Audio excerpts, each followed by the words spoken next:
Moi kaikki! Tämä on mun pelastustodistus ja tänään mä haluan puhua teille vähän siitä, että mitä mun elämässä on tapahtunut. Ja mä lähdetään ihan nuoruudesta alkaen. Aina nuoruudesta alkaen mä oon kokenut, ettei mikään täytä oikein muuten kuin hetkellisesti. Ja itse mä en koskaan lähtenyt päihteisiin, mutta koulun ohessa mä harrastin aika paljon ja mä kokeilin erilaisia harrastuksia. Ja oikein niistäkään harrastuksistakaan mikään ei oikein täyttänyt. Ja sama jatkui sitten ihan työelämässä, että kun mä lähdin työelämään, niin mä olin hetken aikaa aina yhdessä paikassa ja sitten mä vaihdoin aina toiseen paikkaan. Koska sielläkään oikein mikään ei täyttänyt sitä tyhjyyttä, mikä oli sitten. Ja sitten totta kai on ollut aina perheessä niitä perinteisiä uskonnollisia niin sanottuja rituaaleja. Eli rippikouluhäät ja sitten hautajaiset. Ja rippikoulussakin oli se, että sielläkin me opeteltiin erilaisia asioita ulkoa, vaikka Isä meidän rukous näin esimerkiksi. Mutta se oli tosi hyvä ja mä en väheksy sitä yhtään. Mutta se, että mä en saanut siellä sitä Jumalan kosketusta tai Pyhän Hengen kosketusta, tai mä en oppinut tuntemaan sillä tavalla Jumalaa siinä. Ja kunnes sitten yhtenä päivänä oltiin kaverin kanssa, me käytiin ihan kävelyllä ja keskusteltiin siinä niitä näitä ja sitten käytiin syömässä ja tämmöistä ihan perussettiä. Ja sitten hän oli viemässä mut autolla siinä kotia kohti. Ja sitten mulla tuli semmoinen tunne, että hei, nyt mun täytyy kysyä siltä, että voiko hän oikeasti rukoilla mun puolesta. Että mä haluaisin vastaanottaa Jeesuksen mun elämäni Herrana. Ja siinä me rukoiltiin hänen kanssaan pelastusrukous. Ja sen jälkeiset 2 viikkoa oli ilon täyteistä ja rauhan täyteistä elämää. Ja mä en ollut koskaan kokenut samanlaista iloa, joka ei olisi hetkellistä. Totta kai mä olin kokenut hetkellisiä iloa ja hetkellistä rauhaa, mutta semmoista jatkuvaa iloa ja jatkuvaa rauhaa ja sitä jatkuvaa Jumalan läsnäoloa. Ja mä en ollut koskaan elämässäni kokenut sellaista. Ja siitä oikeastaan se ylämäki alkoi ylöspäin, että mun elämä alkoi hiljalleen muuttumaan. Ja siinä tuli myös semmoinen, että vanhat asiat, ne ei enää samalla tavalla kiinnostanut. Vanhat asiat, mitä mä olin tykännyt tehdä. Ja sitten toinen, minkä mä huomasin, oli se, että miten mä olin kohdellut ihmisiä. Mä en ollut kohdellut erityisen huonosti, mä en ollut huono ihminen. En mitenkään erityisen huono ihminen. Mutta Jumala näytti niitä asioita, mitä musta oli itsessäni ollut vinossa.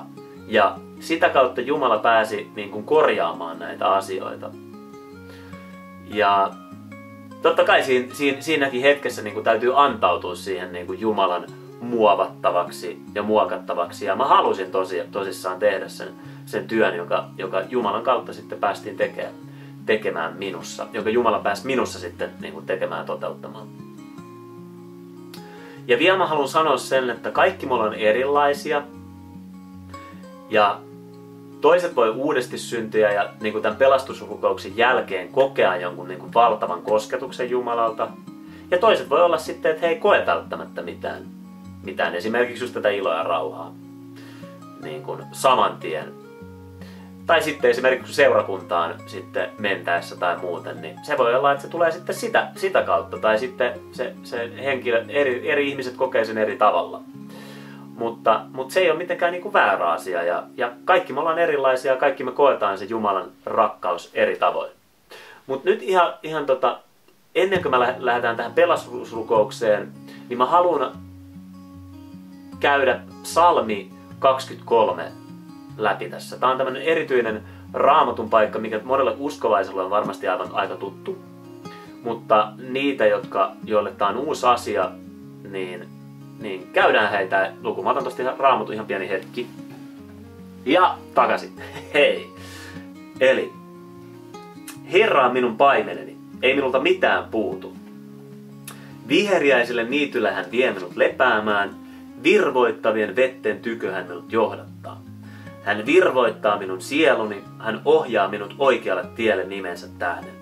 Vaikka minä vaeltaisin pimeässä laaksossa, en pelkäisi mitään pahaa, sillä sinä olet minun kanssani. Sinun vitsasi ja sauvasi minua lohduttavat. Sinä valmistat minulle pöydän minun vihollisteni silmien eteen. Sinä voitelet minun pääni öljyllä, ja minun maljani on ylitsevuotavainen. Sula hyvyys ja laupeus seuraavat minua kaiken elinaikani, ja minä saan asua Herran huoneessa päivieni loppuun asti. Amen. Ja mitä ihan tähän lopuksi mä haluaisin, mitä tässä lopussa mä haluaisin käydä, niin on pelastusrukouksen. Ja sano tää mun perässä ihan sun koko sydämestäsi. Ja mä pidän ihan pienen tauon tossa, aina kun mä sanon tän yhden lauseen, että sä siellä ruudun toisessa päässä kerkeet sanoa tän myös. Eli sanotaan yhdessä, rakas Herra Jeesus, tule minun sydämeeni. Anna anteeksi kaikki syntini. Pese minut puhtaaksi.